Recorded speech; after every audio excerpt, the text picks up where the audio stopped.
Karoline Leavitt looked out the viewport as the USS Endeavour approached Nexus Station. The massive structure hung against the backdrop of swirling nebula clouds, its ring-shaped sections rotating slowly to create artificial gravity. Hundreds of ships from across the galaxy docked at its many ports. Some were sleek and elegant, others bulky and practical, each reflecting the nature of the species that built them. "First time seeing the station?" asked Commander Frank Nelson, stepping up beside her.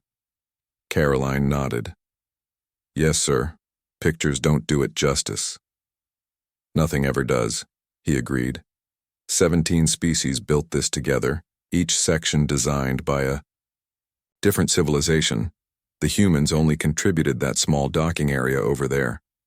She spotted the Earth Alliance emblem on a modest section of the station.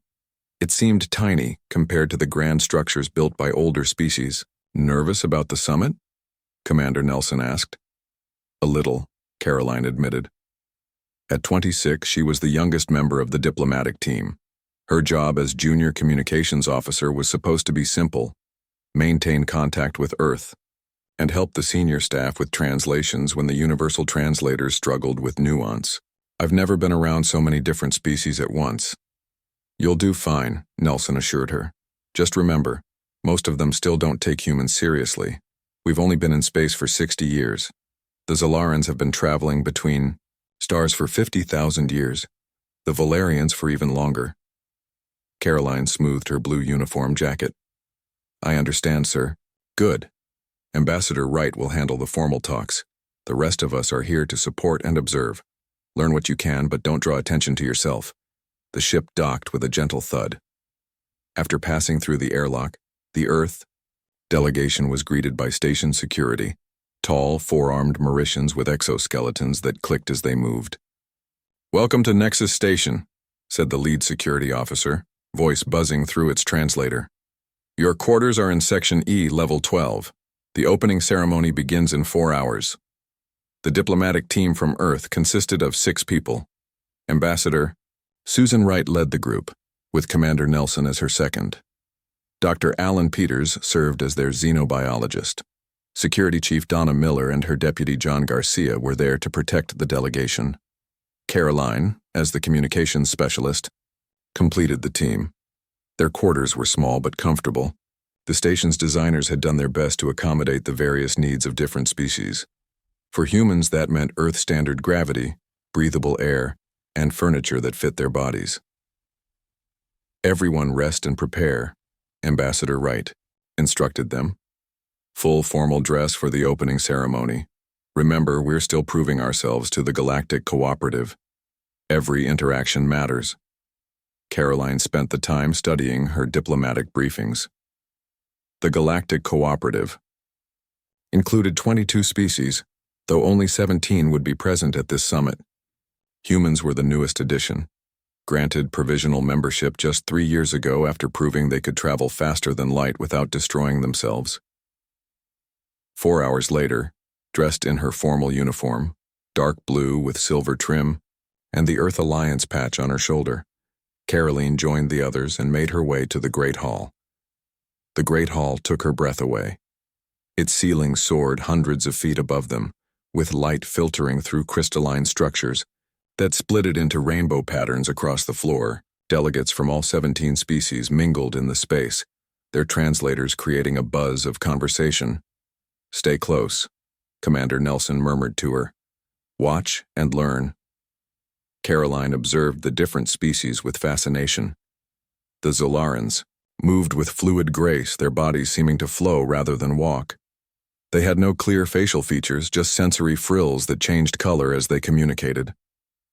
The massive Crodari stood nearly 10 feet tall, their thick limbs and armored skin making them look like walking tanks.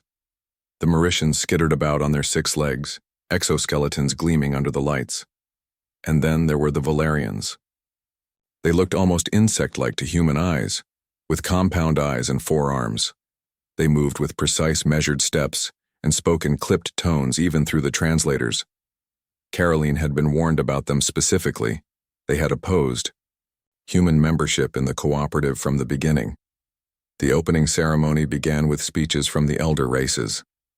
Ambassador Wright represented Earth, speaking briefly about human gratitude for being included and their desire to learn from older civilizations. Karoline noticed several delegates, particularly the Valerians, seemed to barely pay attention. After the formal welcome, the gathering shifted to a more casual reception. Food and drink suitable for various biologies were served. Karoline stayed near the human delegation, observing and listening. The small ones are persistent, I will grant them that, she overheard a Valerian say to a Zolaran, not realizing or perhaps not caring that she could hear. They learn quickly, the Zolaran responded, sensory frills shifting to a thoughtful blue pattern. Perhaps too quickly. They were splitting atoms before they fully understood their own planet's climate, the Valerian replied. They nearly destroyed themselves 3 times in their brief history. Such species rarely survive long enough to join us here. Karoline kept her face neutral, though the words stung. It was nothing she hadn't heard before in diplomatic reports. Many older species viewed humans as dangerous children, too quick to develop technology without the wisdom to use it properly. On the 3rd day of the summit, after attending meetings and taking notes for Ambassador Wright, Karoline and the Earth delegation were invited to a cultural exchange event. This is important, Commander Nelson told them before they entered. Each species shares something of their artistic tradition. It helps build understanding between different biologies and mindsets. The event took place in a circular chamber with excellent acoustics. Each delegation presented in turn. The Zolarans created music by manipulating their sensory frills, producing harmonies that seemed to touch something deep in Karoline's mind. The Mauritians performed a dance that used their multi-jointed limbs to create patterns that seemed to defy physics. The Crodari displayed sculptures made from asteroid metal, formed under immense pressure. When Earth's turn came, Ambassador Wright presented recordings of classical music and digital displays of Renaissance art. The other species observed politely, though it was hard to read reactions on such alien faces. During the reception afterward, Karoline found herself separated from the other humans as she admired a Zolaran light sculpture. She didn't notice Terex, the Valerian representative, approaching until he spoke. "You are with the Earth delegation," he said, his translator making the words sound sharp and precise. Several other delegates turned to watch the interaction. "Yes," Karoline replied carefully. Junior Communications Officer Karoline Leavitt. "I hear humans can produce sound patterns individually without technology," Terex said, his upper arms making a gesture that his species considered slightly mocking. "You, small one, demonstrate this singing ability your species claims to possess." The room grew quiet. Everyone knew it was a setup. Valerians considered individual vocalization primitive. Karoline felt the eyes of not just Terex, but the entire diplomatic corps upon her. Karoline felt her heart beat faster as all eyes in the room turned to her. Commander Nelson moved to step between her and Terex, but she stopped him with a small gesture. She recognized this moment for what it was, a test. Humans were always being tested by the older species who doubted their place in the stars. What no one in the Earth delegation knew was that before joining Earth Fleet, Karoline had studied music. For 3 years, she had trained at the Northeast Conservatory of Music, learning the oldest human art of creating sound with nothing but the body. She had given up that path when her parents died in the resource wars. Instead of pursuing music, she had joined the rebuilding efforts that eventually led to humanity's first contact with alien life. Karoline stepped forward, her blue uniform bright against the muted colors of the chamber. "I would be honored to share our tradition," she said clearly. Terex's upper mouth formed what passed for a smirk among his kind. Several delegates shifted uncomfortably, sensing the setup. The Mauritians exchanged glances with their multiple eye stalks while the Zolarans, true lovers of sound, tilted their sensory organs with genuine interest. Ambassador Wright watched with concern. This wasn't part of the plan. Humans were supposed to stay quiet, observe, and not draw attention. But now it was too late. If Karoline refused the challenge, it would make Earth look weak. If she sang poorly, it would confirm the Valerians' low opinion of humans. Karoline closed her eyes briefly. She thought about which song to choose. Something with technical skill would be lost on most species present. The Zolarans would appreciate complexity, but others would miss it entirely. What works across all species, she thought, is feeling. Every living, thinking being seemed to share emotions even if they expressed them differently. She decided on an old folk song her grandmother had taught her, a piece about longing for home, about finding light in darkness, about the human spirit that had carried them through centuries of struggle on Earth and now to the stars. She took a deep breath and began to sing. Her voice was soft at first, but clear and true. She started without introduction, without explanation. Just the pure human voice carrying melody and words in a way no universal translator could fully capture. The first notes filled the chamber, and Karoline's voice grew stronger, finding natural resonance in the station's architecture. The song was simple but haunting, easy enough for aliens unfamiliar with human music to follow, yet carrying depths of emotion that needed no explanation. Commander Nelson stood frozen in surprise. Ambassador Wright watched with widening eyes. None of them had known about Karoline's musical background. Dr. Peters observed the alien delegates with professional interest, noting their reactions. The melody flowed through the room. Karoline sang of Earth's blue skies, of loss and hope, of perseverance through darkness. The universal translators struggled with the poetry of the lyrics, but the meaning came through anyway, a longing for home that any being far from their birthplace could understand. The Zolarans were the first to visibly respond, their sensory frills expanding to better catch the sound waves. The Mauritians stopped their constant movement, becoming strangely still. Even the massive Crodari delegates, usually dismissive of smaller species, leaned forward in their gravity chairs. Terex, the Valerian who had started this as a joke, remained motionless, his compound eyes fixed on Karoline. When she reached the chorus for the second time, something unexpected happened. The song's emotional core, that universal feeling of longing for home and belonging, seemed to resonate with the gathered delegates. The Zolarans' sensory organs began to glow in response, creating a soft, ambient light that pulsed with the melody. Karoline's voice rose and fell with the ancient song, carrying centuries of human experience. She sang without electronic help, without instruments, just the natural instrument of her voice, something many technologically advanced species had abandoned long ago in favor of machines.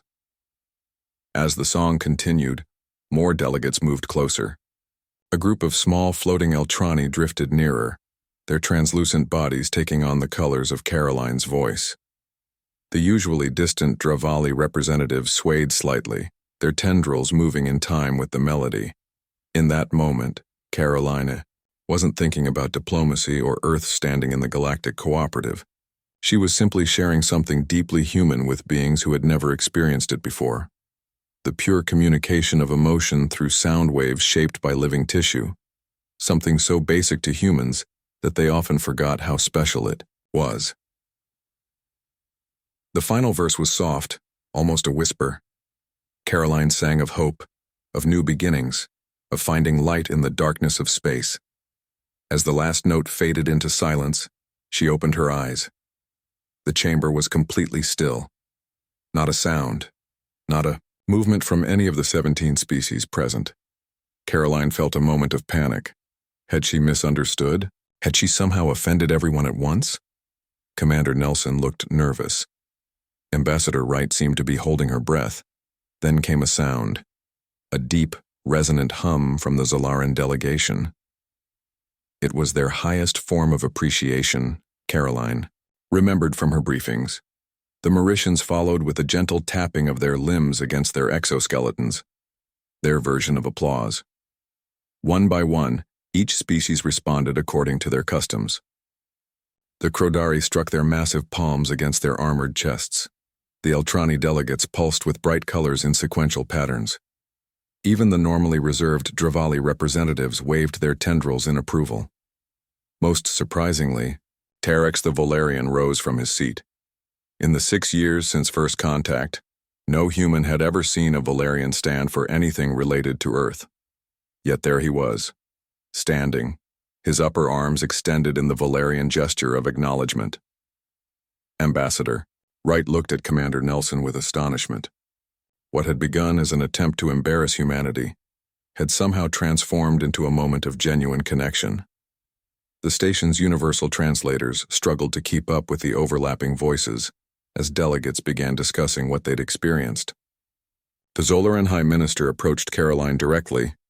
"Your species possesses gifts we did not anticipate," they said through the translator. "This singing, it carries meaning our translators cannot fully process, yet we feel its purpose nonetheless." Karoline nodded respectfully. "Music has been part of being human since before we had written language. It's how we share feelings when words aren't enough." The Zolaran's sensory frills shifted to a deep blue color. "Perhaps we have more to learn from your kind than we realized." Commander Nelson placed a hand on Karoline's shoulder. "I think we need to revise your job description," he said quietly. "It seems you have diplomatic skills we didn't know about." As the reception continued, Karoline found herself the center of attention. Species that had previously ignored the human delegation now approached her with questions about human music, culture, and history. For the first time since arriving at Nexus Station, the Earth representatives were being treated with genuine curiosity rather than polite tolerance. Something had changed in the Great Chamber. A bridge had been built, not with technology or politics, but with something much older, the power of a voice carrying emotion across the stars.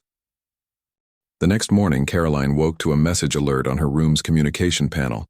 She sat up in bed and checked the screen. There were 5 meeting requests from species that had previously shown no interest in talking with junior human delegates. The most surprising came from the Zolaran High Minister, who rarely met with anyone below the rank of ambassador.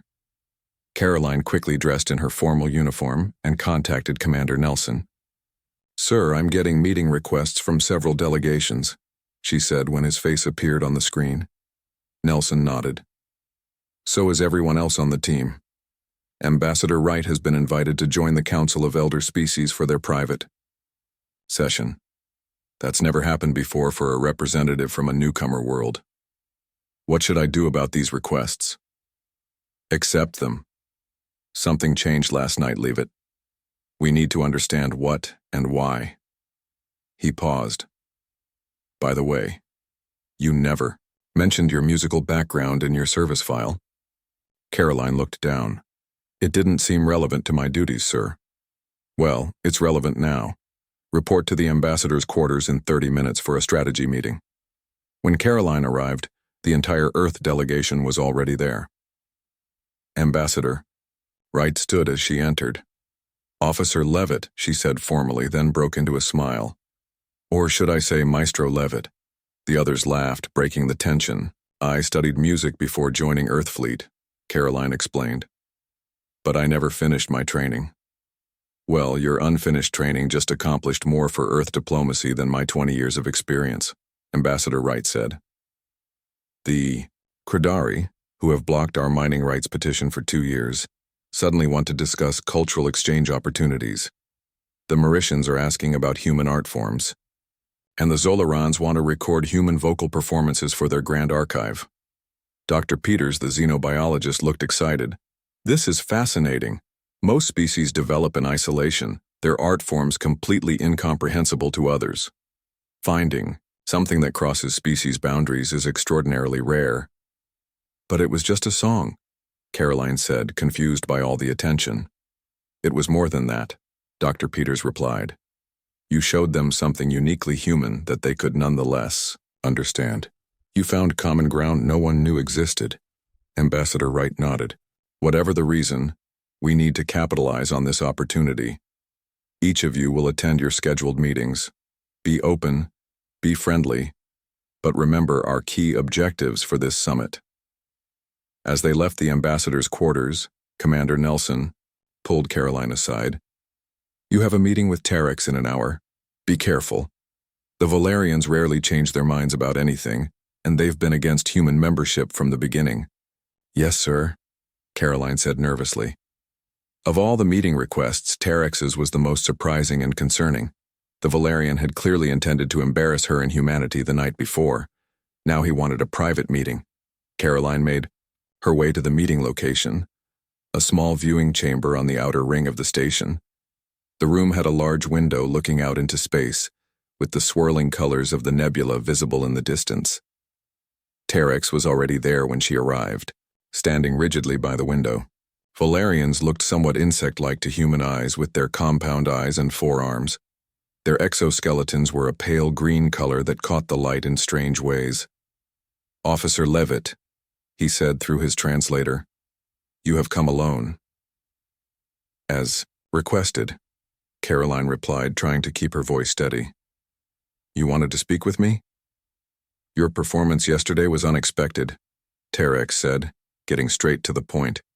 "My species does not use vocal communication for pleasure or emotional expression. We abandoned such practices 50,000 years ago." "I see," Karoline said, unsure how to respond. "Your challenge was deliberate," she ventured after a moment of silence. "Of course," Terex acknowledged. "I expected failure. Your species is young, impulsive. You rush into space before you are ready, demanding recognition." "And now?" Karoline asked. Terex turned to look at her directly, his compound eyes reflecting her image. "Now I recognize that we have perhaps overlooked certain qualities. My people reached the stars 10,000 years before yours learned to make fire. Yet we have no equivalent to what you demonstrated yesterday. It is worth consideration." He moved closer, his movements precise and measured. "The Valerian Council has instructed me to reevaluate our position on Earth's petition for full membership in the cooperative." Karoline tried not to show her surprise. The Valerians had been the strongest voice against upgrading Earth from provisional to full membership status. This change could mean huge benefits for humanity's position in the galaxy. "May I ask why?" she said carefully. "Your species is young but possesses unexpected depths," Terex replied. "The ability to create meaning through sound patterns that even non-humans can perceive suggests cognitive processes we had not anticipated in your kind. It indicates a potential for communication and understanding across biological boundaries." Paused, his upper arms making a gesture Karoline didn't recognize. "In simple terms, if your people can make Zolarans glow with appreciation and Credari stand in respect, perhaps there is more to humans than we first assessed." Before Karoline could respond, her communication device buzzed. It was a priority. Message from Ambassador Wright, calling all Earth delegates to an emergency meeting. "I must go," she told Terex. "There's an urgent matter with my delegation." "Of course," the Valerian said. "We will speak again. Your song has started a conversation that I believe will continue for some time." Karoline hurried to the meeting room, where the Earth delegation had gathered. Ambassador Wright looked both excited and concerned. "The situation has changed dramatically," she told them as soon as they were all present. "The Council of Elder Species has decided to vote on Earth's full membership petition tomorrow instead of next year, as originally scheduled." "That's good news, isn't it?" Karoline asked. "Potentially very good news," Commander Nelson said. "But it also means we have less time to prepare. The voting session will include questions from each member species. We need to be ready for anything." "And," Ambassador Wright added, "they've specifically requested that Officer Leavitt be present at the session." All eyes turned to Karoline. "Me? But I'm just a junior communications officer." "Not anymore," Ambassador Wright said firmly. "As of now, you're a special cultural attaché to the Earth Diplomatic Corps. Your musical knowledge has opened doors we couldn't crack with years of formal diplomacy." Dr. Peters smiled at her. "It seems your 3 years at the conservatory may have done more for interspecies relations than all our careful diplomatic training." As the meeting continued, plans were made for the next day's crucial vote. Karoline felt a mixture of pride and nervousness. Somehow she had become central to Earth's diplomatic efforts overnight. Her simple song had changed everything. When she returned to her quarters that evening, she found a small package outside her door. Inside was an intricately carved object made of an unknown material. It looked something like a seashell, but with impossible geometric patterns carved into its surface. A note accompanied it, written in precise English. "A Valerian sound catcher, given only to those who produce sounds worthy of remembrance. Your voice carries the history of your kind. We did not expect this from such a young species. Karoline held the alien artifact carefully, understanding its significance. In one evening, with one song, she had somehow changed perceptions of humanity among the stars. The council chamber was the largest room on Nexus Station. Its high ceiling arched overhead like the inside of a massive dome. The walls curved in a perfect circle, with raised platforms arranged in concentric rings. Each platform held the delegates, from one member species of the Galactic Cooperative. Karoline stood with the Earth delegation on the lowest platform, near the center of the room. This position marked their status as provisional members. Full members sat higher up, with the founding species occupying the highest ring. Ambassador Wright looked calm, but Karoline could see the tension in her shoulders. This vote would determine humanity's status for the next 50 years. If they failed, Earth would remain a provisional member with limited rights in galactic affairs.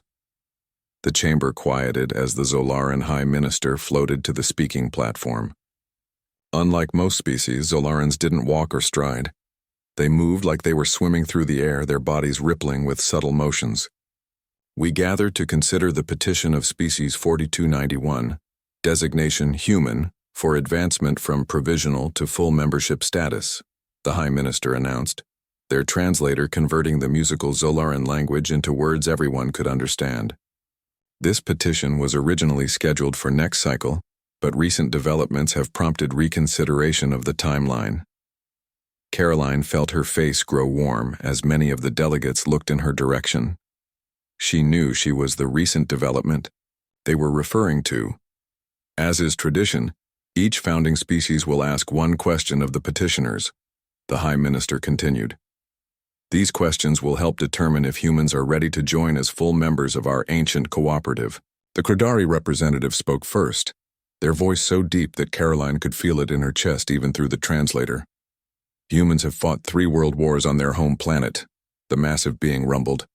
The last nearly destroyed. Your civilization, how can we trust that you will not bring such violence to the stars? Ambassador Wright stepped forward to answer, but before she could speak, a voice called out from the highest platform. I request that the singer answer. The chamber fell silent. It was Terex, the Valerian representative. His request was unusual, but not against the rules. Ambassador Wright looked at Karoline and nodded slightly. This wasn't part of the plan, but they had to adapt. Karoline stepped forward, her heart racing. We carry the memory of those wars with us, she said, her voice steady despite her nerves. They are our deepest shame and our greatest teacher. Each human child learns about the cost of conflict before they learn to calculate or write. We do not forget our mistakes. We learn from them. The Kradari representative considered her words, then made the heavy thumping gesture that indicated acceptance of an answer. The Mauritians asked next, their question about human resource management and sustainability practices. Again, Terex requested that Karoline answer instead of Ambassador Wright. One by one, each founding species asked their questions. Some were technical, about Earth's technology or governance. Others were philosophical, about human beliefs and values. Each time Terex called for the singer to answer, and each time Karoline found words that seemed to satisfy the questioners. Finally, it was the Valerians' turn. As the most skeptical about human membership, their question would likely be the hardest. Terex stood on the highest platform, his forearms held in a formal posture. Humans are the youngest species ever considered for full membership, he began. Your kind achieved space travel mere centuries ago, while the rest of us have been among the stars for tens of thousands of years. Some say you are not ready for the responsibilities of full membership. He paused, his compound eyes reflecting the light. Yet you have qualities we did not anticipate. My question is simple. What does humanity offer the cooperative that we do not already possess? This was the key question. What could humans possibly offer to species so much older and more advanced? Karoline took a deep breath. We offer our newness, she said simply. A murmur ran through the chamber. It wasn't the answer anyone expected. Please explain, Terex requested. The oldest species here evolved millions of years before humans, Karoline continued. You've built wonders we can barely understand. But with age comes patterns of thought that are hard to break. Humans are new. We see with fresh eyes. We ask questions others stopped asking long ago. She gestured around the chamber. When I sang, many of you were surprised that sound could carry meaning across species barriers. But humans have always known that music speaks when words fail. It's obvious to us because we're still exploring how to communicate, how to connect. Karoline paused, gathering her thoughts. We offer a reminder of what it's like to discover the universe for the first time. We offer the questions that come from seeing your wonders with new eyes. And sometimes those new questions lead to answers that even the wisest couldn't find because they stopped looking. The chamber was completely still. Karoline couldn't tell if her answer had satisfied Terex or offended him. Valerian faces were nearly impossible for humans to read. After a long moment, Terex made a gesture with all four arms that Karoline didn't recognize. The Valerian delegation accepts this answer, he said finally. The Zolaran High Minister returned to the speaking platform. All questions have been asked and answered. We will now vote on the petition. Each founding species will indicate their decision. One by one, the elder races cast their votes. The Zolarans, yes. The Mauricians, yes. The Crodari, after a brief discussion among themselves, yes. When it came to the Valerians, known for their opposition to human membership, the entire Earth delegation held their breath. The Valerian collective votes yes, Terex announced, with the condition that the human known as Karoline Leavitt continue to serve as a cultural representative to the cooperative. Karoline looked at Ambassador Wright in surprise. The ambassador seemed equally shocked but quickly composed herself. We accept this condition, she said formally. After all votes were cast, the Zolaran High Minister made the official announcement. By unanimous decision, Species 4291, human, is granted full membership in the Galactic Cooperative, with all rights and responsibilities thereof. The Earth delegation will be moved to the third ring for all future gatherings. A soft sound like rushing water filled the chamber, as all species made their various gestures of approval. As the formal session ended, and delegates began to mingle, Commander Nelson approached Karoline. Congratulations, Cultural Attaché Leavitt, he said with a smile. It seems you've been promoted. I don't understand, Karoline said. Why would Terex make me part of the agreement? Yesterday he was trying to embarrass humanity. Dr. Peters joined them, looking thoughtful. I believe the Valerians see you as a data point that contradicts their previous assessment of humans. They're scientists at heart. When new evidence challenges their theories, they adapt. Ambassador Wright approached, looking more relaxed than Karoline had seen her since they arrived at Nexus Station. Whatever the reason, this is a historic day for Earth. Full membership means access to advanced technologies, trade routes, and protection under cooperative law. We've achieved in 4 days what was expected to take years, all because someone asked me to sing as a joke, Karoline said, still processing everything that had happened. Sometimes the universe has a strange sense of humor, Commander Nelson replied. The question is, what happens next? Your new position as cultural attaché is official now. Before Karoline could respond, Terex approached their group. The Earth delegates fell silent as the Valerian stopped before them. Officer Leavitt, he said formally, the Valerian Science Academy requests your presence on our homeworld to study the effects of human vocal patterns on various species. It would be the first cultural exchange between our worlds. Ambassador Wright started to speak, but Terex continued. This invitation is for the singer only. Our scientists wish to understand this unexpected bridge between our kinds. Karoline looked at her fellow humans, uncertain. It's your decision, Ambassador Wright said quietly. But this could be valuable for Earth-Valerian relations. Karoline turned back to Terex. I would be honored to visit your homeworld, she said. But I'm not a professional singer or scientist. I'm just a communications officer who happened to know an old song. Perhaps, Terex replied. But you have communicated. More in one song than all your diplomats have in 6 years. That is worth studying. 6 months after the historic vote at Nexus Station, Karoline stood on the observation deck of the USS Endeavour. The ship was preparing to leave orbit around Valara, the Valerian homeworld. Through the viewport, she could see the planet's 3 moons and the massive ring system that stretched across the sky like a giant arch. "Ready to go home?" Commander Nelson asked, joining her at the viewport.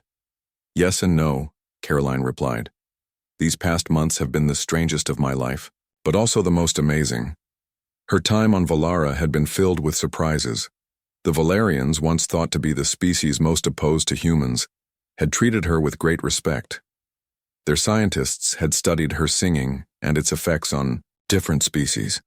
They recorded her voice, measured brain activities in listeners from 17 species, and conducted experiments that Karoline barely understood. "The Valerian Science Academy is sending their findings to Earth," Commander Nelson said. "They've discovered something they call cross-species emotional resonance. Apparently, certain sound patterns in human singing create similar responses in the brains of many different species." "That's what their lead scientist tried to explain to me," Karoline said. "Something about the mathematical structure of music combined with the organic variations of a living voice. They said machines can't reproduce it exactly, which is why they've requested more human singers to visit." Nelson added with a smile. "You've started something big, Karoline. Earth has received cultural exchange requests from 12 different species. The Zolarans want to create a human Zolaran musical academy. The Mauritians are asking for art teachers." Karoline shook her head in wonder. "All because Terex tried to embarrass me." "Speaking of Terex," Nelson said, "he's just arrived. He wants to see you before we leave." Terex was waiting in the ship's conference room. The Valerian stood formally, all 4 arms held in what Karoline now recognized as a posture of respect. "Cultural Attaché Leavitt," he greeted her. "I come to offer the gratitude of the Valerian Collective for your cooperation these past months." "It was my pleasure," Karoline said, and meant it. Despite their initial meeting, she had come to respect Terex and his dedication to understanding new things. "Your scientists have been very kind." "We are not known for kindness," Terex replied with typical Valerian directness. "We are known for precision and logic. But your presence has challenged many of our assumptions about your species and others." He placed a small device on the table between them. It was a crystal cube that glowed with soft blue light. "This contains all recordings of your vocal performances during your stay," he explained.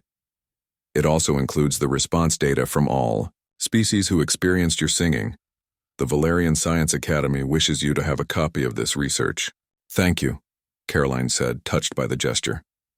"I'll make sure Earth scientists receive it." "There is one more matter," Terex said. "Something personal." Karoline was surprised.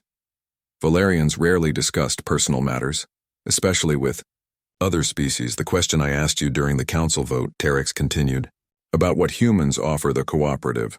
Your answer has been much discussed among my people." "I hope it wasn't offensive," Karoline said. "I just spoke the truth as I saw it." "It was not offensive. It was—" Terex paused, seeming to search for the right word. "Illuminating. The concept of newness as a value is not one we had considered. Valerians pride ourselves on ancient knowledge and proven methods. The idea that being young could be an advantage rather than a weakness is challenging to our thinking." Terex made a gesture she had learned meant deep consideration. "I have been selected to serve as the first Valerian cultural liaison to Earth. I will be studying your world as you studied mine." "That's wonderful news," Karoline said sincerely. "When do you leave?" "I travel on the next diplomatic vessel in approximately 30 Earth days," Terex replied. "I have a request, if it is acceptable." "Of course. I wish to hear more human singing during my stay. Would you provide introductions to your musical institutions?" Karoline smiled. "I would be happy to. In fact, my old music professor at the Northeast Conservatory would be fascinated to meet you."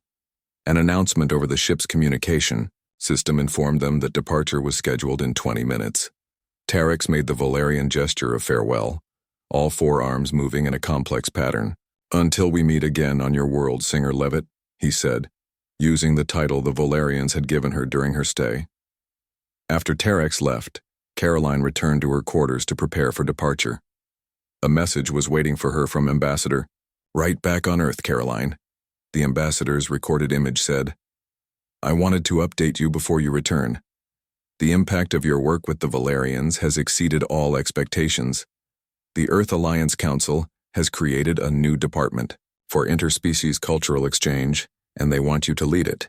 Your unique ability to bridge the gap between humans and other species has opened doors we never imagined possible. Please let me know if you'll accept the position." Karoline sat back, stunned by the offer. 6 months ago, she had been a junior communications officer whose musical background seemed irrelevant to her space career. Now she was being offered a leadership position in Earth diplomacy. As the Endeavour broke orbit and set course for Earth, Karoline thought about the strange path that had led her here. A simple song performed because of a challenge meant as an insult had changed not just her life but potentially the future of human relations with the galaxy. She picked up the Valerian sound catcher that Terex had given her after her first performance. The intricate object had become something of a good luck charm during her stay on Valara. She wondered what her grandmother would think, knowing that the old folk songs she had taught Karoline had traveled to the stars and touched beings from worlds circling distant suns. The ship entered faster than light travel with a brief shimmer of the viewport. Earth was 3 weeks away at maximum speed. Karoline had plenty of time to think about her answer to Ambassador Wright. But in her heart, she already knew what she would say. There was a new song beginning in the galaxy, a harmony between species that had never found common ground before. Somehow Karoline's voice had become part of that song. She couldn't walk away from that. In her quarters, she began to softly sing the old folk song that had started everything. As the notes filled the small room, she thought about all the different beings who had responded to it, all the connections that had formed because of it. Far away on Valara, in his private chamber, Terex listened to a recording of that same song. The Valerian scientist did not understand why the simple sound patterns affected him so strongly. It was illogical, emotional, difficult to quantify, but perhaps that was precisely what made it valuable. As humanity took its place among the stars, it brought with it things that could not be measured by science alone: art, music, and the fresh perspective of a young species still filled with wonder at the universe. And despite all their advanced technology and ancient knowledge, the older races found themselves drawn to that wonder, reminded of something they had perhaps forgotten in their long journey among the stars. The song that had begun as a joke had become something much more: a bridge between worlds, a reminder that even the most different beings could find common ground in the simple joy of a voice raised in song.